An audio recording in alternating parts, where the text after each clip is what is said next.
Welcome back to the deep dive. Today we are taking one of the most famous, most photographed structures on Earth, and we're going to move past the common description. The slogan. The slogan, exactly. The greatest symbol of love ever built. It's brilliant marketing, absolutely, but history is rarely that simple. No, it's never just a slogan. We're talking, of course, about the Taj Mahal, but we're examining it not just as a building, but as an idea. An idea that has been constructed, curated, marketed, and particularly in the modern context, sometimes weaponized. That's right. And our mission today is to move beyond what we believe about the Taj and stick strictly to the sources.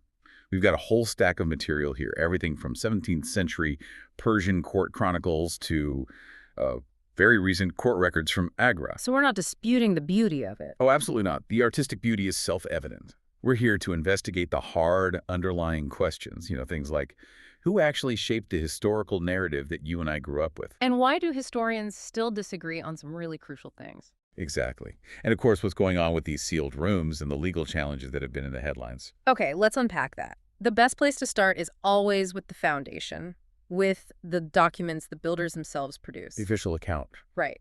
So we're looking at the established historical consensus, according to Shah Jahan's own court. Things like the Padshahnama or Padshahnama, which have been translated by respected scholars like Wayne Begley and Z.A. Desai. And when you go back to those foundational texts, the official court histories, the basic timeline is, well, it's very well documented. Okay. Mumtaz Mahal, Shah Jahan's wife, she died in 1631.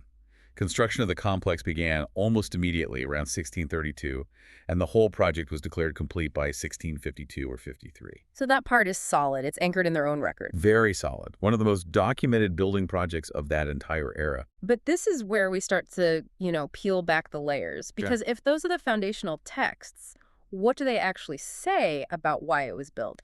Do they describe a grieving emperor building a monument just for romantic love? It's striking. They really don't. They do not describe the Taj primarily as a monument of eternal love. That whole narrative it's just largely absent from the Mughal-era texts. So what do they say?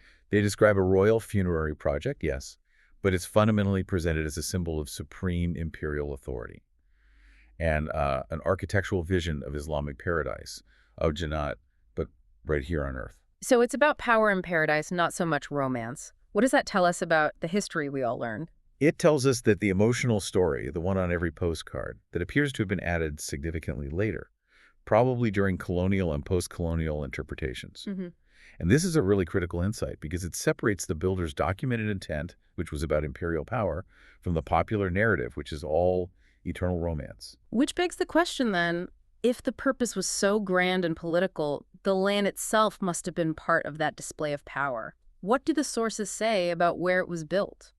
The Mughal records are surprisingly detailed on this. The land originally belonged to Rajnaman Singh, a key figure under Emperor Akbar, and it was inherited by his grandson, Jai Singh I. Okay. Shah Jahan acquired it from him for the complex. And crucially, the records say that in exchange, Jai Singh was given 4 large mansions elsewhere in Agra.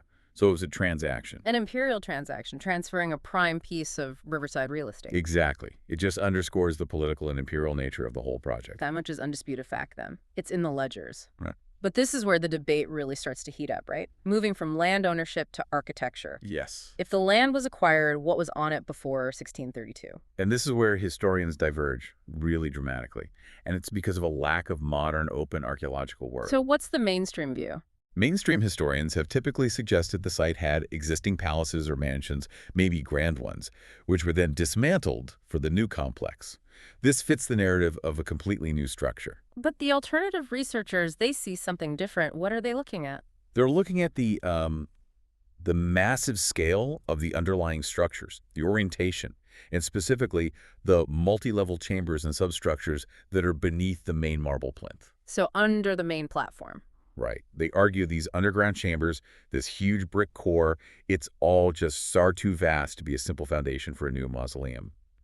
They also point to evidence of reused structures, bits of repurposed sandstone, that suggest pre-existing architecture was incorporated into the design. And the problem is, nobody can verify this one way or the other through excavation. Precisely. The core architectural question is simple.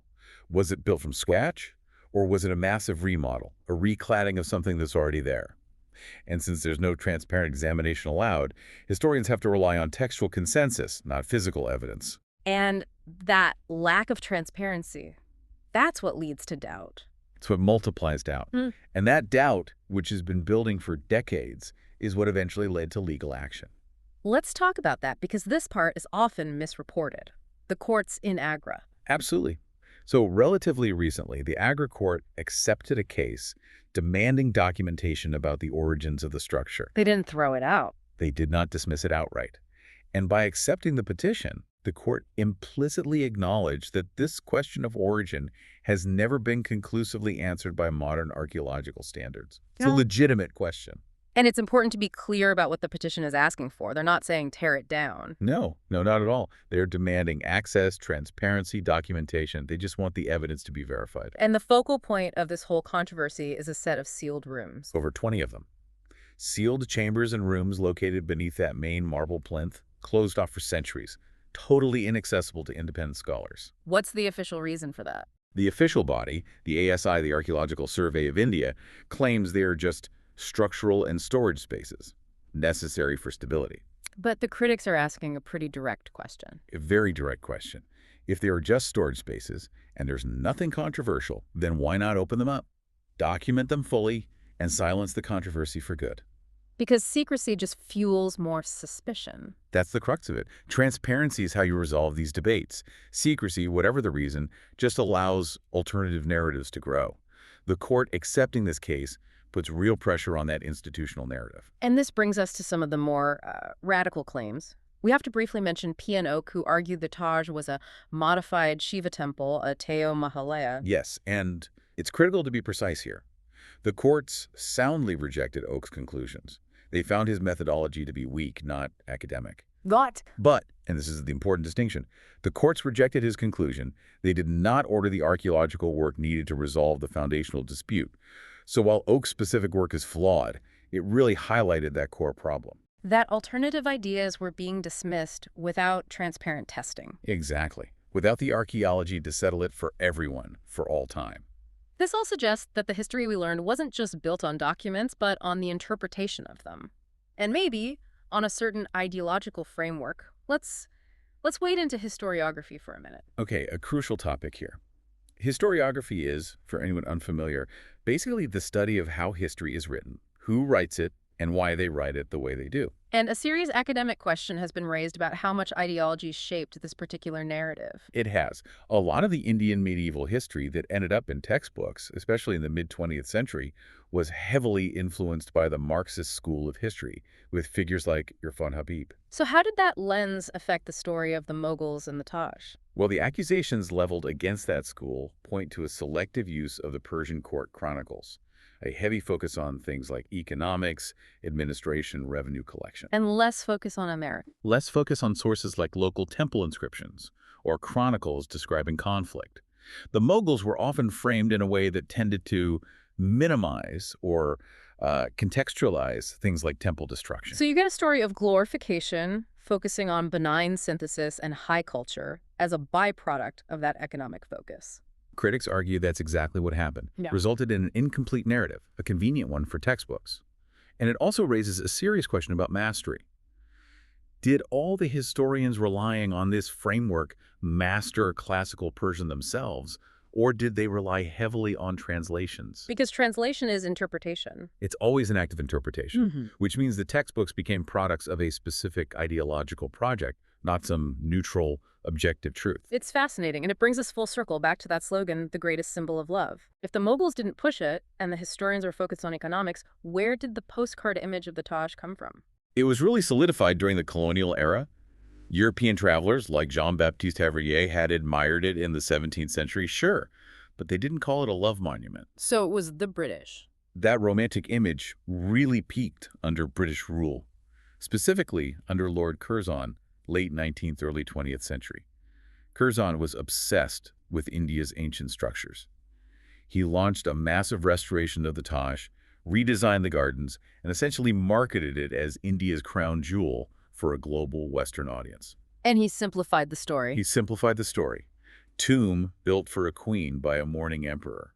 It's an easily consumable narrative that became the postcard Taj. The ultimate irony here is that the monument survives all of that court intrigue. Empires rising and falling, ideological wars, only to be threatened today by something much more mundane. Environmental negligence is a huge, huge problem. The Taj is struggling against air pollution, against acid rain that is staining the white marble. Giving it that yellowish tint you see in photos now? Exactly. And then there's the decay of the Yamuna River, which is critical for the stability of its foundation. Yeah. And just overwhelming tourism pressure day in and day out. It's profound to think it could survive all the political battles only to struggle against pollution. And it brings us back to that idea of historiography, that history is a living discipline, it's not a fixed dogma. And that rewriting history isn't dangerous. Refusing to update it is what's dangerous. It means re-examining sources, including ignored voices, and updating the narrative with new, verifiable evidence. And when courts acknowledge unresolved questions, when evidence remains sealed away, history has to respond. It can't just retreat behind consensus. So after this whole deep dive, what does this mean for you, the listener? Our sources suggest the real crisis of the Taj Mahal isn't a simplistic conflict between two religions. No. It's the tension between the need for verifiable truth versus institutional convenience. It's the battle between physical evidence and a deeply ingrained narrative. Monuments themselves don't lie, but the stories people build around them often do. That tension is the ultimate takeaway. We've seen how court proceedings have implicitly acknowledged that the question of origin remains open because transparency is lacking. Knowing that, knowing how narratives can be shaped by ideology and interpretation, what foundational stories are you accepting without questioning the underlying source evidence? A great question to end on. Take the time to separate the primary source from the later interpretation or from the simple slogan. That's the real deep dive. We'll talk to you next time.